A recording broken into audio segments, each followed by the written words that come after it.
Hola, ¿qué tal? Buenas tardes, bienvenidos a Teledemocracia. Para esta ocasión contamos con la presencia del agrónomo Emilio Toribio Olivo. Él es director general del Instituto Agrario Dominicano, vicesecretario general del Partido de la Liberación Dominicana, para tratar un tema que yo sé que es del conocimiento del común de los dominicanos, pero no tan profundo como debiera ser.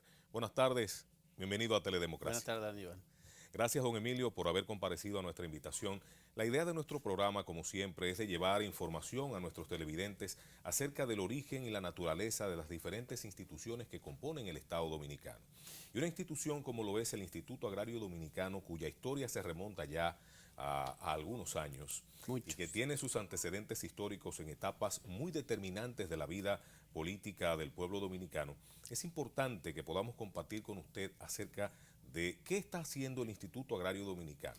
La gente escucha estas tres letras, IAD, y lo primero que le viene a la mente es tierra, ¿no? Ahora, ¿qué hace el Instituto Agrario Dominicano con la tierra? ¿Cómo trabaja el Instituto Agrario Dominicano con las tierras de nuestro país? Pero me gustaría remontarnos para los fines de edificación de toda nuestra teleaudiencia acerca de los orígenes de lo que hoy conocemos como el Instituto Agrario Dominicano. ¿A qué etapa de nuestra historia se remontan? Bueno, gracias por la oportunidad. Los orígenes de reforma agraria, incluso inicialmente hubieron unos procesos que no era totalmente reforma agraria, que eran colonias que se establecieron básicamente en la zona fronteriza, que se llevaban productores o pobladores de otros lugares para proteger la frontera. Eso se estableció, donde mayor auge fue en el tiempo de la dictadura de Trujillo. Se llevaron colonias a Pedernales, se llevaron a lo que tiene que ver con Elías Piña, con Restauración, básicamente esa franja fronteriza.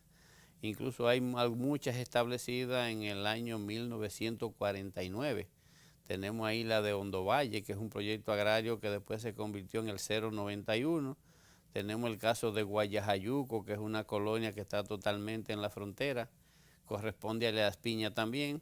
Y así se crearon el caso de Dajabón, el caso de Mariano Cestero, donde se crearon esas grandes franjas de protección fronteriza con productores llevados que le llamaban colonia. Luego, en el año 62, se crea la ley de reforma agraria 5879. A partir de ahí ya surge el Instituto Agrario Dominicano. Exacto, estamos Eso quiere hablando decir del que, año 1962. eso quiere decir que el 27 de abril de este año, la reforma agraria cumple exactamente 56 años Así de es. existencia como reforma agraria. Entonces esa es la parte inicial ya de como Instituto Agrario Dominicano. Claro que sí, desde el punto de vista institucional ve la luz en el año 1962 a propósito de este proceso de reforma agraria que vivió la República Dominicana bajo la administración del entonces presidente de la República, el doctor Joaquín Balaguer. Uno cuando estudia la historia se da cuenta de que fue un proceso bastante revolucionario para la época. El pueblo dominicano reclamaba precisamente el poder tener acceso a la tierra para ponerla a producir. Creó inclusive un gran debate a nivel nacional esto de la reforma agraria, porque los adversarios del entonces régimen hablaban de que estas eran medidas de corte comunista, por aquello del periodo de la Guerra Fría, etcétera, etcétera. Pero cuando uno escudriña en la historia para ver el origen de la institución, se da cuenta de que se remontan inclusive mucho más atrás de la era de Trujillo. Y estamos hablando del gobierno del presidente Ramón Cáceres, del 1906 al 1911. Ahí la historia deja claramente establecido que se realizan las primeras colonias en diversos pueblos de la zona fronteriza. Ya luego viene entonces la administración del presidente Horacio Vázquez del 1924 al 1930, cuando ya entonces se produce el advenimiento de la era de Trujillo, que como usted ha dicho fue quien de manera más intensiva y por la importancia que sabemos que el dictador le daba a la protección de la zona fronteriza, pues entonces se recurría a entregar porciones de terreno a los dominicanos de aquella época para que los cultivaran como forma de que permanecieran en la zona, contribuyendo a la delimitación desde el punto de vista ya de población y a la diferenciación entre una nación y otra. Y eso tuvo su importancia en la época. Ahora, hablar de la institución como tal, Instituto Agrario Dominicano, 1962, época de la reforma agraria, ¿de qué forma irrumpe este plan? ¿Cómo comienza a materializarse? ¿Estamos hablando ya de la legalización propia de terrenos o de qué forma se manifiesta?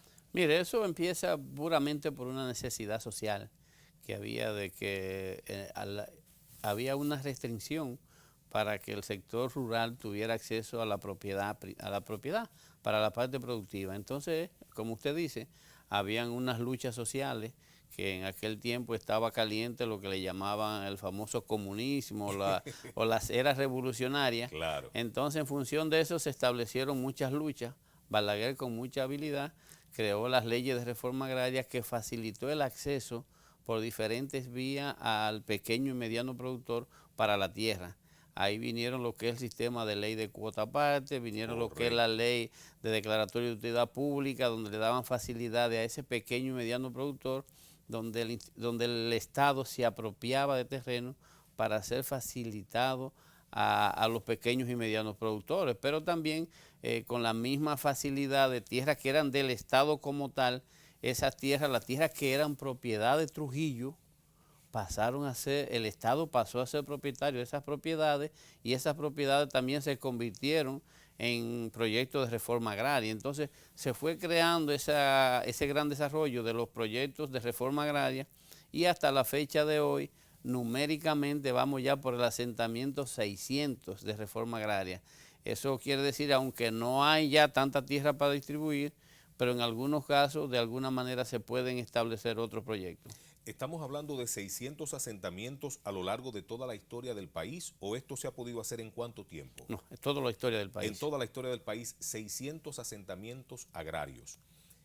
De acuerdo con lo que establece la ley que les da origen, ¿podríamos definir las funciones del Instituto Agrario Dominicano? ¿Cuál es su labor fundamental?